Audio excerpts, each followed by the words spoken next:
Madame, Monsieur, bonjour, bonsoir, bienvenue au journal Info Pacifique. Libération de la docteure Bénétie Augustin mardi soir après le versement de 2 rançons.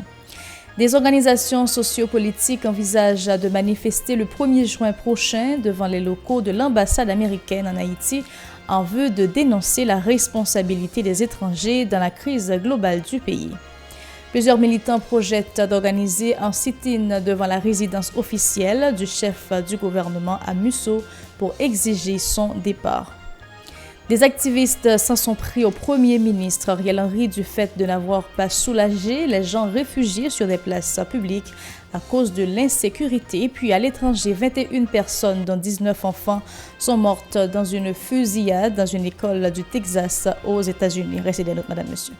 Si vous jugez que cette vidéo est intéressante, n'hésitez pas à liker et partager la vidéo. Et surtout, n'oubliez pas de vous abonner à cette chaîne et activer la cloche de notification pour ne pas louper aucune de nos vidéos. Merci de rester fidèle au journal Info Pacifique. Comme annoncé, les bandits ont libéré la docteure Bénétie Augustin mardi soir après 20 jours de séquestration et après le versement de 2 rançons. La pédiatre se rendait sur les lieux de son travail à l'hôpital Saint-Damien quand elle a été kidnappée par les malfrats. Ces derniers l'avaient gardée en otage après le versement d'1 500 000 gourdes. Les responsables des centres hospitaliers Saint-Luc et Saint-Damien avaient cessé leurs activités pour exiger la libération de Mme Augustin. Il a fallu le versement d'une nouvelle rançon pour qu'elle puisse recouvrer sa liberté. Entre-temps, le directeur médical de l'hôpital Université d'État d'Haïti, HUEH, l'hôpital général Jacques-Pierre Pierre, est toujours aux mains des ravisseurs, ainsi que l'adolescente Laura Erika Joroa Flores, élève en 3e année fondamentale au collège Marie-Anne de Crisroy. Les membres de la structure baptisée Espace de la mobilisation nationale, EMNA, envisagent de manifester le 1er juin prochain devant les locaux de l'ambassade américaine en Haïti en vue de dénoncer la responsabilité des étrangers dans la situation haïtienne. Selon l'avocat Marc-Antoine Maisonneuve, les membres de la communauté internationale, notamment les États-Unis, sont très impliqués dans la crise globale qui secoue le pays. L'instabilité politique, l'insécurité générale et les pratiques de corruption sont devenues le lot des citoyens qui végètent dans la crasse et la psychose. Pour l'homme de loi, il faut coûte que coûte trouver une issue favorable à la crise. Marc-Antoine Maisonneuve au micro de Kedia Isaac et l'adresse Jean-Élie. Le mercredi 1er juin, l'EMNA aura à se retrouver dès 10 heures du matin par devant l'ambassade des États-Unis d'Amérique du côté du tabac. Vous connaissez bien que les États-Unis d'Amérique, à travers l'ambassade en Haïti, c'est la principale structure qui est responsable. Toute kidnapping, toute insécurité, toute gangsterisation. Voilà pourquoi nous autres, dans l'enceinte de l'EMNA, dans l'enceinte de l'espace de mobilisation nationale, nous avons enfin compris la nécessité d'aller organiser un sit-in exceptionnel, un sit-in historique, un sit-in patriotique par devant cette ambassade, par devant l'ambassade des États-Unis d'Amérique, pour nous dire que nous bouquons avec insécurité ça, nous cautionner le pays. L'activiste Basile Dieuveuil s'en est pris au premier ministre Ariel Henry du fait de n'avoir pas soulagé les gens qui se sont réfugiés sur des places publiques à cause de l'insécurité. Il souligne qu'au niveau de Martissan et dans la plaine du cul-de-sac, des résidents ont fui la guerre des gangs sans être secourus par le gouvernement. Les conditions de vie de ces personnes sont vraiment lamentables, a-t-il critiqué. Ses propos au micro de Pierre Daniel Lamartinière et Jean-Élie Ladresse. Je ne dis pas, nous, le gouvernement, Ariel Henry, il ne prend aucune mesure nécessaire pour résoudre le problème. Ariel Henry, pour lui-même, il sentit qu'il est confortable. C'est-à-dire, pas rien, absolument rien, il fait pour résoudre le problème. On a regardé ça il y a plusieurs semaines, côté que moun en pleine du cul-de-sac, moun dans la zone Croix des Bouquets, a couru quitter la caillou, en pile monde mouri, en pile monde sous cabane l'hôpital blessé par balle. Et je dis, nous, le gouvernement, Ariel Henry, pas sorti, yon note même, pour dire, mais qui disposition qui a fait pour que moun sa yo qui quitte la caillou pour retourner la caillou. Si que Ariel Henry te gen volonté pour te résoudre problème non, je pense que depuis plus passé combien semaines zone pleine du cul-de-sac et moun kwa des bouquets a couru relan moi au secours et jodi nous jusqu'à présent moun sa yo dans l'impossibilité pour regagner la caillou et sans que nous pas parler question Matissan qui plus passer 10 mois côté que 4 départements coupés avec capitale là. Dans cette même perspective, Jackson Louis s'insurge contre les conditions d'hébergement des étudiants de l'Université d'État qui se sont réfugiés dans les locaux de plusieurs facultés en raison de la crise sécuritaire.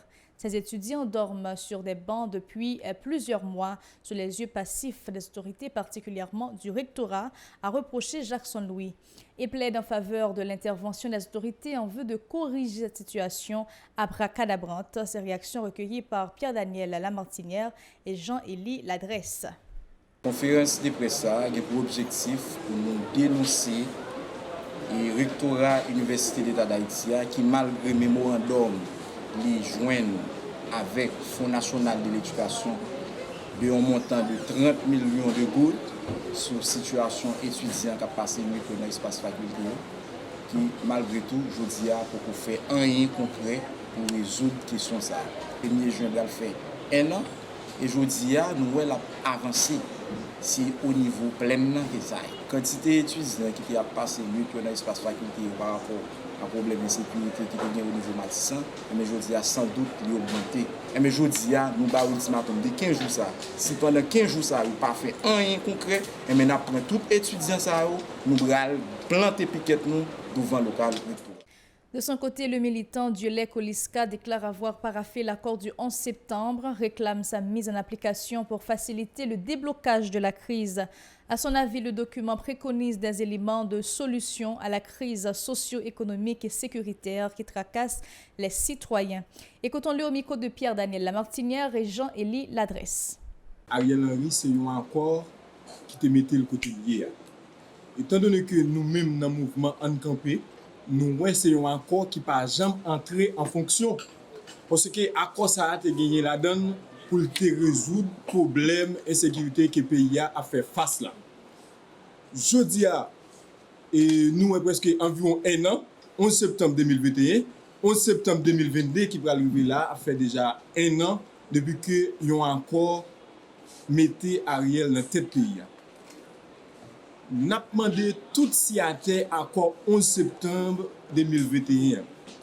Lever campé, demander Ariel, est-ce que c'est accord qui peut jamais entrer en fonction qui cause problème insécurité pas qu'à résoudre, qui cause moun pas qu'à manger dans le pays qui cause si machin yo pas qu'à aller dans activité yo.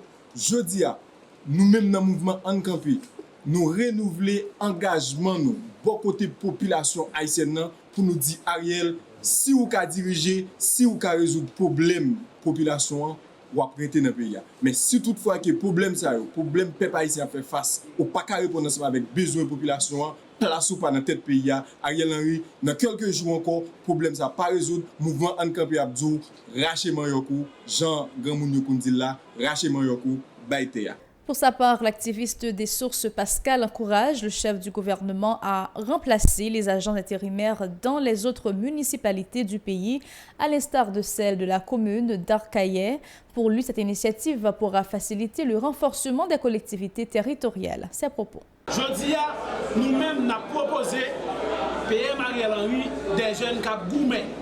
Et qui ont boumé avec la population qui est capable de bailler un souffle avec Fatra que nous avons mis dans la commune de Carrefour, avec Fatra que nous avons mis dans la commune de Tabac, avec Fatra que nous avons mis dans la commune de Pétionville. Jeudi, c'est ça que nous dit. PM Ariel, nous-mêmes nous-mêmes qui avons signé un accord en septembre, là, nous ne pas signé pour plat manger parce que nous n'avons pas de nom à vendre.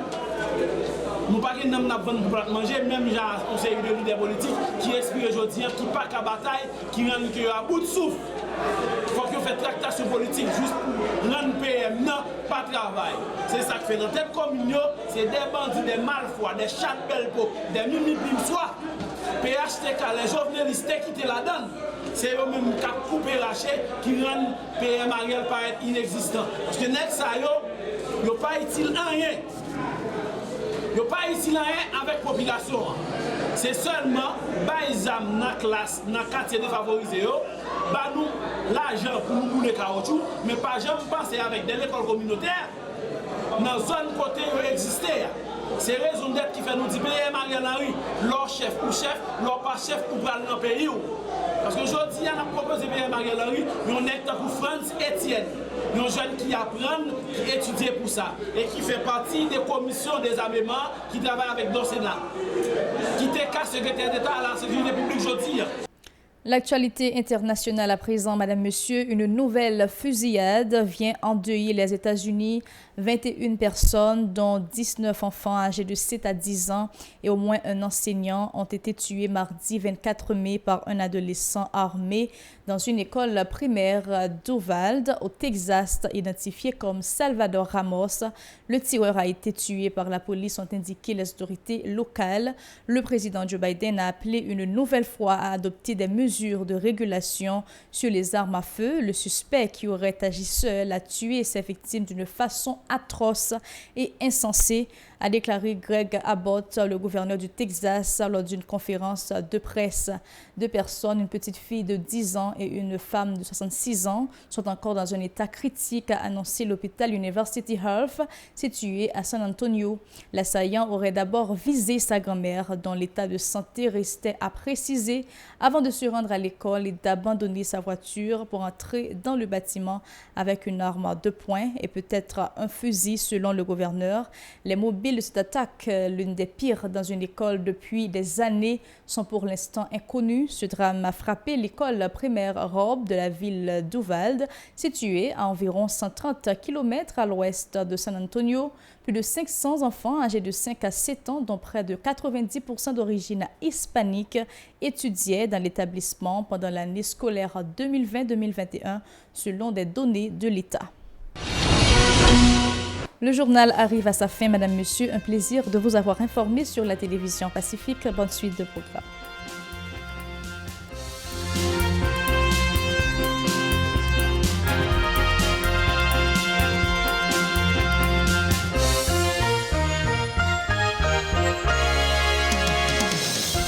Si vous jugez que cette vidéo est intéressante, n'hésitez pas à liker et partager la vidéo. Et surtout, n'oubliez pas de vous abonner à cette chaîne et activer la cloche de notification pour ne pas louper aucune de nos vidéos.